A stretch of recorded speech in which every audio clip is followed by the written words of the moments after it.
Good morning, everyone, and welcome to Keene Public Library's presentation of Young Chautauqua. Created by the Nevada Humanities in 1993, Young Chautauqua is an award-winning program in which young people learn how to research and develop original Chautauqua presentations. In Young Chautauqua, young scholars portray historical figures.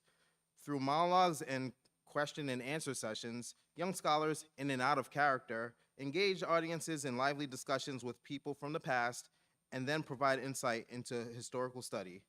Students in grades 4 through 12 participate in our Young Chautauqua program.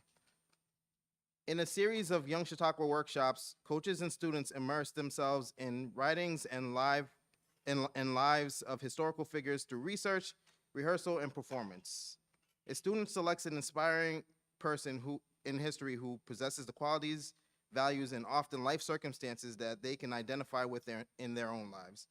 Then research the character, develop a monologue, and portrays the character's personality and ideology while telling the stories of the life-changing events that molded their lives.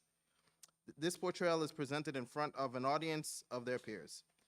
Young Chautauqua raises student awareness, interest, and knowledge of history, most notably American history, by providing opportunities to practice research public speaking while being mentored by Young Chautauqua coaches.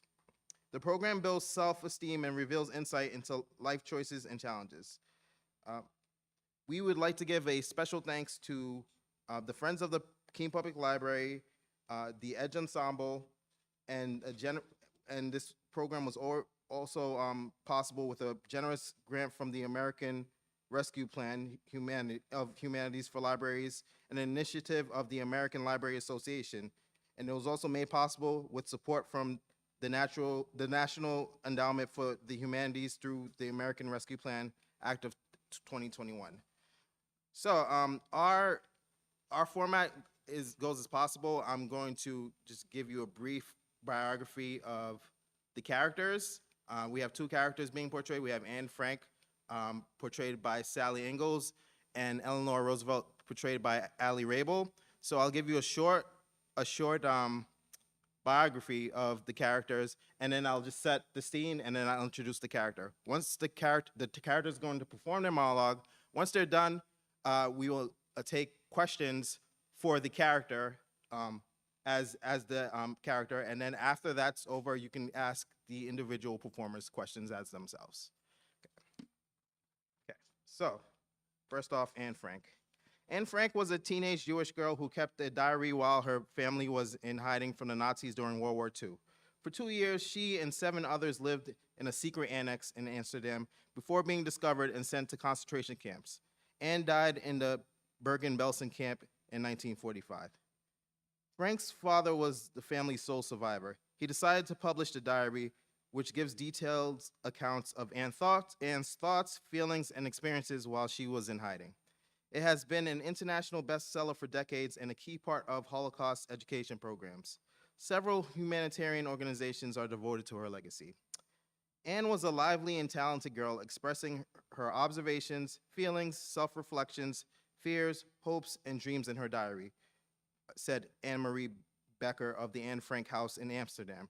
Her words resonate with people all around the world. So the scene is we're in the mid-1940s. We're in Amsterdam in the secret annex, and young Anne is about to sit at her desk and have a conversation with her friend Kitty. So if you could please help me welcome Sally Ingalls performing as Anne Frank.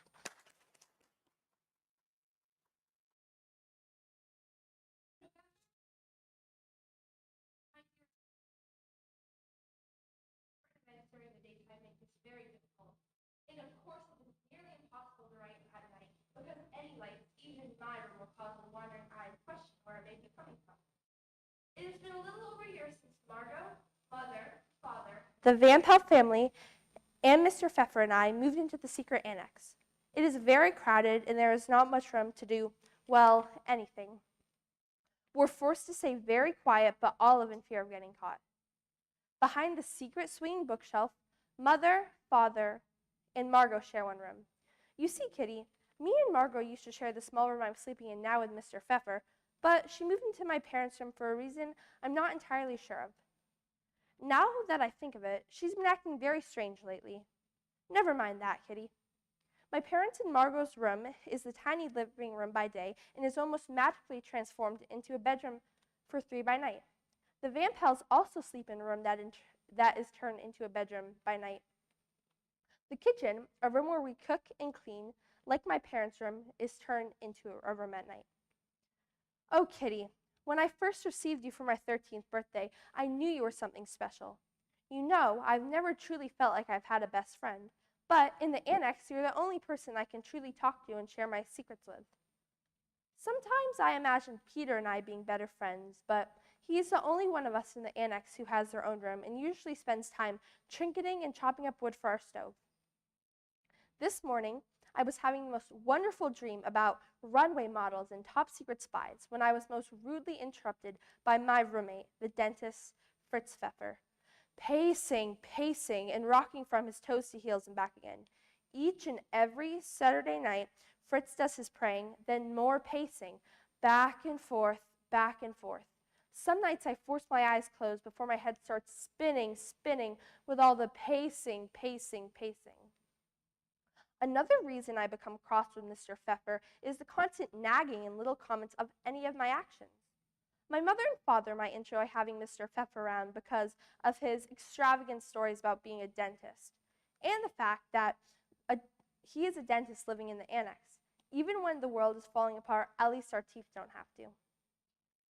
That's what my mother says, at least. That's all for now, dear Kitty. I'll write as soon as I can. Promise. Yours, Anne. December 1943. Kitty, my dearest. Even though I swore to write more, I know, a terrible case of the flu has prevented me. Though in the annex we are limited, we still have few remedies that work okay, I suppose. Like hot and cold compression, steam, hot water bottles, oh, and the dreaded drinking milk with honey and raw egg. Some days my coughing was so bad I was forced to cough under blankets so the Nazis wouldn't hear me.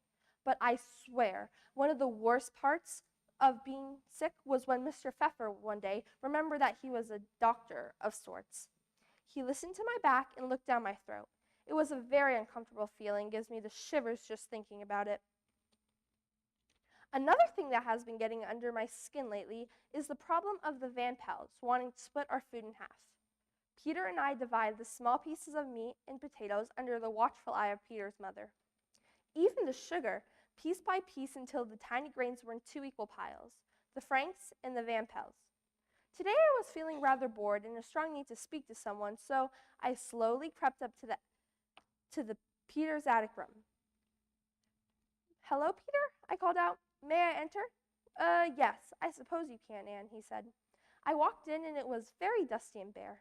Of course, there were small boxes and crates, one of which Peter was perched upon, with an unfinished puzzle sprawled out in front of him. Every once in a while, I would catch Peter's eye connecting with mine, and then he would look away. I don't really understand what's up with boys, but whatever is up with Peter, I will get to the bottom of it, Kitty. Forever and always, Kitty, yours, Anne Frank. March 1944.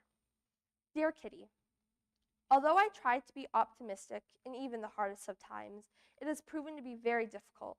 You know, it has proven to be very difficult when starvation is waiting just around the corner.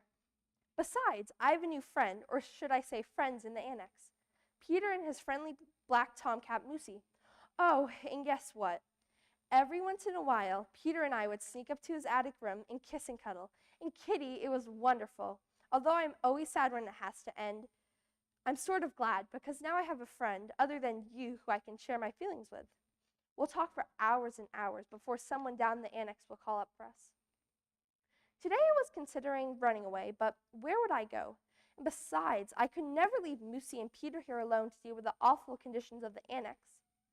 While I was scattering the condiments of my small runaway bag onto my bed, my mother walked into the small room. What are you doing? She asked. So I explained to her how I thought about running away, but decided better of it. Sometimes, Anne, you are a very silly girl, she had said. She looked more tired than usual, and this is probably why she said this next. Now, Anne, would you be a dear and grab that comb on the nightstand and brush out my hair? I thought this was very bizarre to ask someone, but I was feeling rather bored, so I agreed. There are no words to describe Mother's matted, tar-like hair, but as I was gritting my teeth and pulling hard on the rough hair, trying not to hurt my mother, I figured I should take a closer look. But it wasn't my mother's hair. It was the comb. It only had 9 out of its 21 teeth. After that, I began to look closer at the state of things in the annex. Father's best tie was ripped and moth-eaten. The oilcloth tablecloth was stained and covered in mildew. And almost all the bed sheets in the annex hadn't been washed in almost 2 years. Kitty, I don't know what you've been eating, but after almost 2 years in the annex, most of the people who have been bringing us food have been arrested, and all we have is mostly dry cereal and rotten fruits or vegetables. Once those run out, Kitty, I dread that we will starve. Mother and Father say I exaggerate too much, but now I am far from that, Kitty, quite far. When Peter and I were cuddling in his attic room, I began to imagine our future together. I suppose after the war we could get married in an elegant wedding with the colors of sunlight yellow and saffron, maybe even some pink if Peter allows it. Then buy a house. I would want to live somewhere in the Netherlands, relatively close to Mother, Father, and Margot. Maybe have kids. Oh, Kitty, I've always dreamed of having children of my own. Tomorrow I shall express this to Peter. Yes, I'm sure he will love my ideas. Dear Kitty, I think there is just one thing stopping us from our future. This stupid, stupid war. We could always wed in the annex, I suppose, but the way our food is going downhill quite fast, death is knocking on the door. I do believe Mother is calling me now, Kitty. Goodbye for now. Best wishes, yours, and Frank.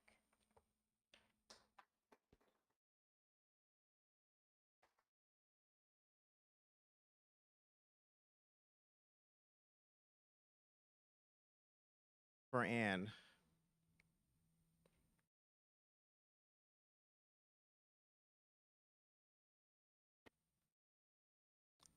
Yes.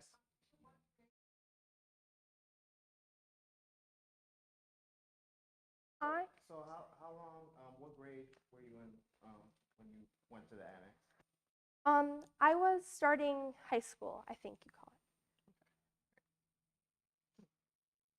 Any other questions? Yes. How old are you? I'm 15. 15. Okay. Yes?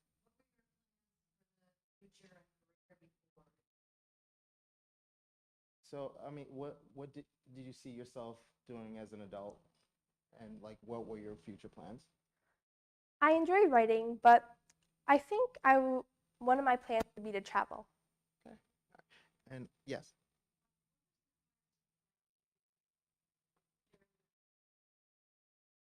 You know, you were pretty upbeat, but like, what was the biggest struggle of all? Probably getting along with everybody in the annex because it was a really small space, but I do miss the life I had before we moved. Did you have questions there? No. Okay. All right. If there aren't any, if that's all for questions for Anne, we will you feel free to direct questions to Sally. Any questions for Sally? Yes. I really enjoyed it. I like to write, so that was something that I enjoyed. And I do like to research as well. So kind of picking a character and researching it was fun too. We started in the middle of July, so probably a few months.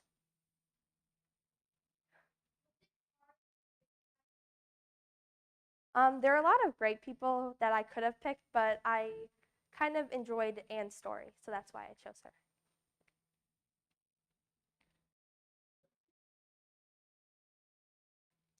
She has a very interesting life, and I believe that in order to stop history from repeating itself, we have to educate ourselves from what happened in the past.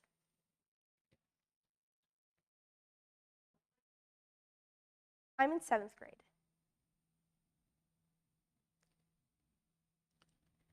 Any other questions for Sally? Yes. Yes.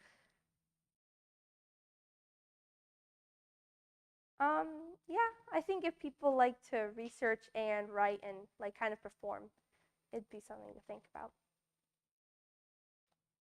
All right. Well, you did an amazing job. Thank Thank you you. very much.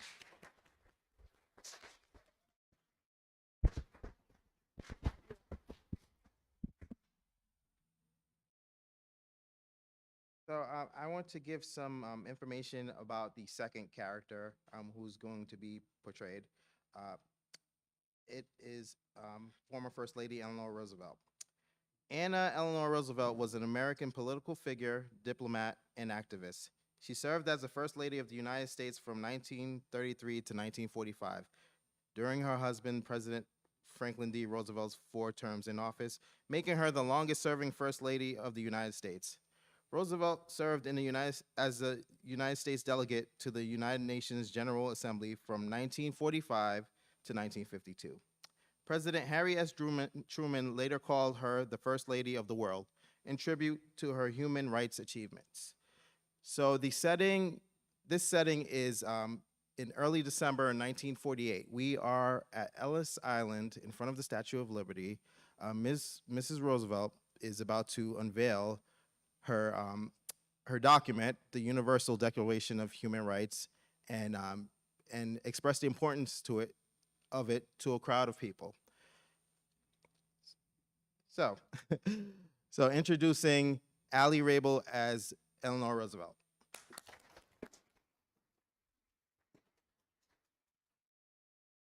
I, Eleanor Roosevelt, on this day have finished writing the Declaration of Human Rights.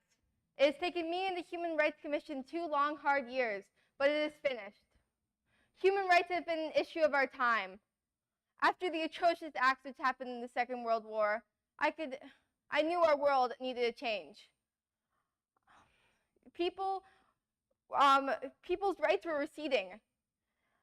I want the world to know that every person deserves to live free and equal. I am so glad this war has ended. I will be traveling to Paris, France soon to get it officially passed.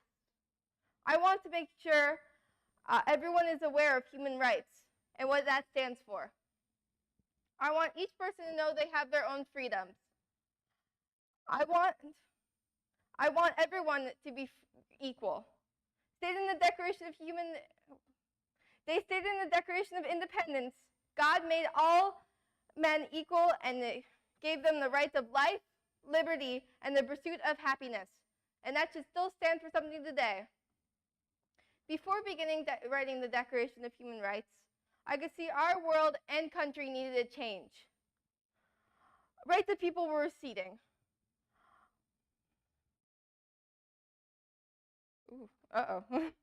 Many people were losing their rights to just exist in our world.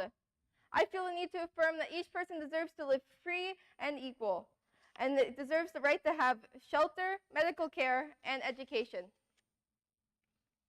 Back in December of 1935, I started writing a newspaper called My Day, which I wrote about things I did that day, including my views on politics and social issues.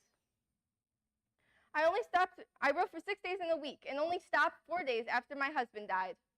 I wasn't sure if I should continue speaking in the public eye, but with the encouragement of my friend, Henry Morgenthau Jr., he told me I should keep speaking as me.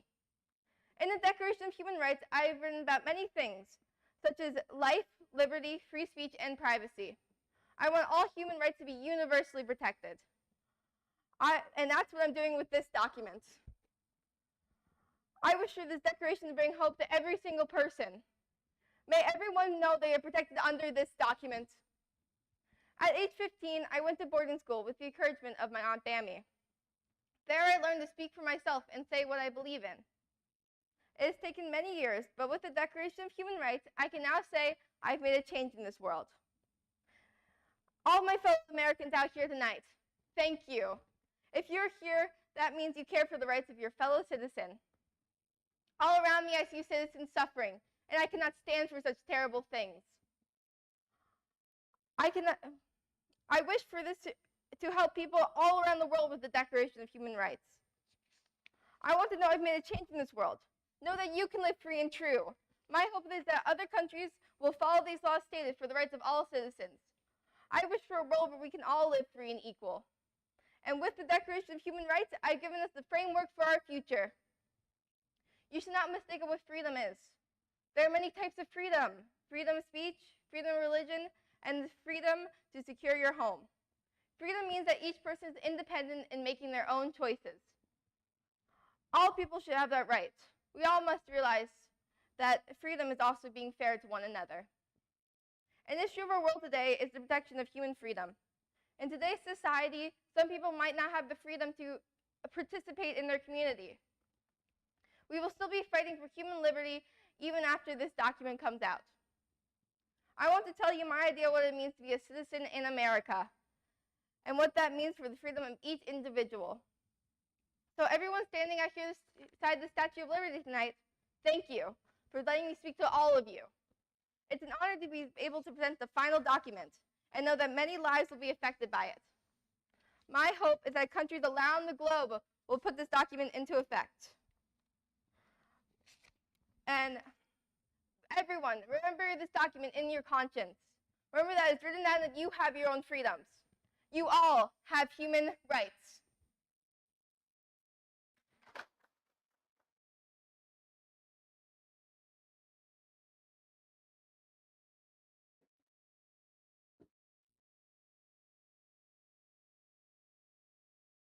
Mrs. Roosevelt.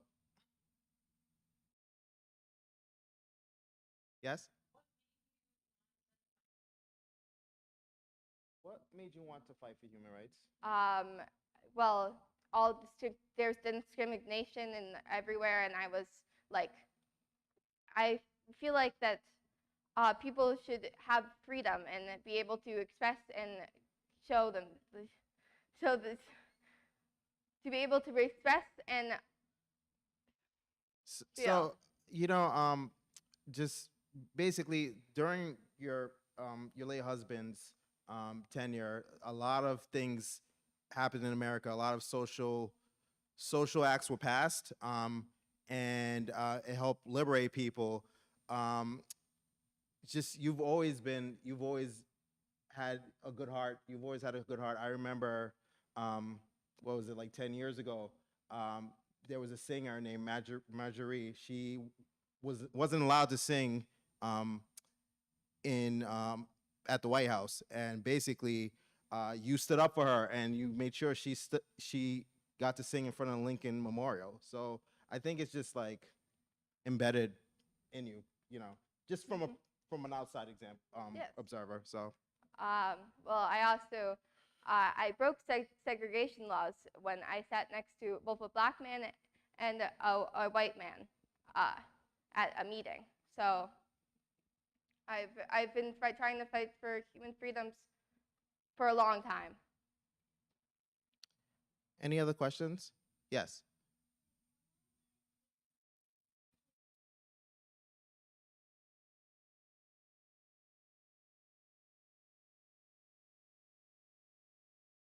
So how long has this document been in the works? Like, how long did it take you to develop it?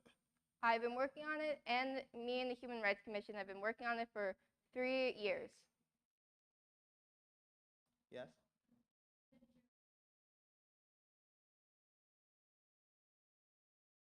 You mean she's living in a difficult part of history? So, and the war just ended about, yeah, the war ended 3 years ago. Yep.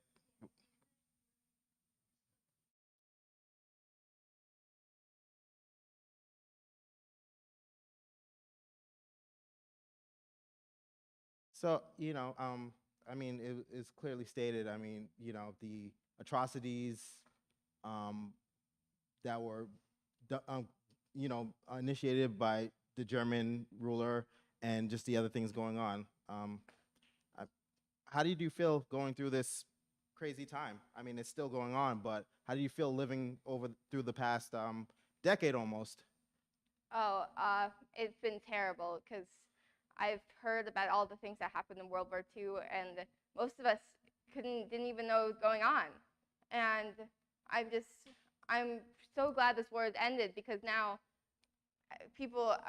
now I can express how people should live free and be able to be themselves and be like freedom. Any other questions for Eleanor or Mrs. Roosevelt? Okay. So now you can direct your questions to Allie as herself. Go ahead. Do I- Videos or anything of Eleanor Roosevelt? Yeah. I realized actually when I was writing the speech that she did a speech in France about the same topic. So I watched that video and I was like, wow.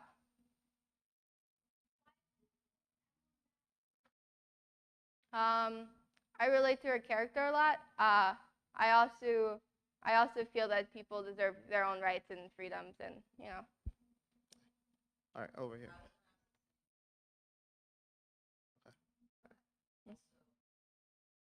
beat you to it.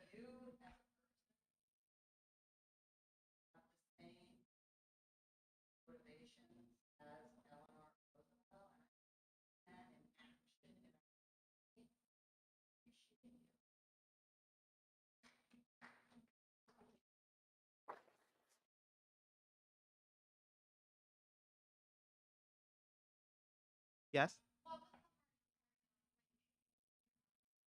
Oh, the research probably. That was pretty, research. It's hard to stay motivated over summer vacation, but you Yeah, did it. it But was you did it. summer, You so did it. I was like, You did it. Gentleman in a t-shirt.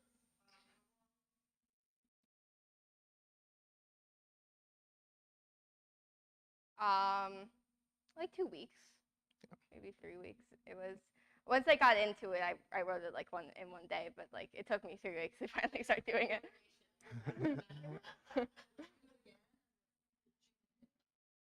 Yeah, I would. This was fun. I liked it. Yes? May I suggest that if you really love Eleanor Roosevelt, to try series firstly on Showtime that follows Eleanor Roosevelt, Michelle Obama, and Betty Ford. That sounds cool. That sounds really great. I would want to watch that.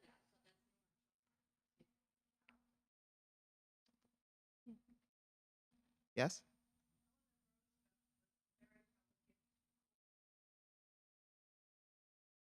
Thank you. Got high heels on. I'm wearing heels. Any other questions for Allie? All right. Thank you. Oh, I just went into high school.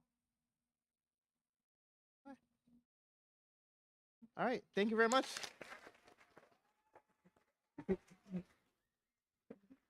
That was nerve-wracking. Sally, are you still back there? Sally, come on. I just wanted to acknowledge both of our actors one more time.